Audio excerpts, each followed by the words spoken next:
একই দিনে দুর্নীতির অভিযোগ সহ বন্যায় ক্ষতিগ্রস্তদের সরকারি সাহায্যের দাবি এবং রেগার কাজ চালু করা সহ বিভিন্ন দাবিতে উত্তর জেলার বিভিন্ন পঞ্চায়েতে ডেপুটেশন প্রদান করে সিপিআইএম। এদিন বাঘন পঞ্চায়েত এবং উত্তর ফুলবাড়ী পঞ্চায়েতের সচিবের হাতে দাবি সনদ তুলে দেওয়া হয়। বাঘন পঞ্চায়েতে উপস্থিত ছিলেন সিপিআইএম যুব সংগঠনের নেতৃত্ব জহরুল হক। উত্তর ফুলবাড়ী পঞ্চায়েতের সচিবকে একসময় তালাবন্দী করে রাখার পরিস্থিতি সৃষ্টি হয়েছিল। পরে এক প্রকার বাধ্য হয়ে লিখিতভাবে সময় চেয়ে নেন পঞ্চায়েত সচিব।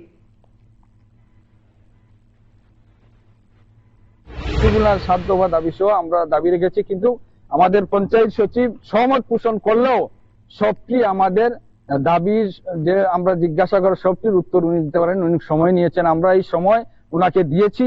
আমরা বলছি উনি নতুন এসেছেন ঠিক আছে, কিন্তু আমরা এই সময়ের মধ্যে যে আমাদের তথ্যগুলা না দেন, আগামী দিন আমরা বৃহত্তর আন্দোলনে আমরা যাব, আমরা এখানে থেমে থাকবো না।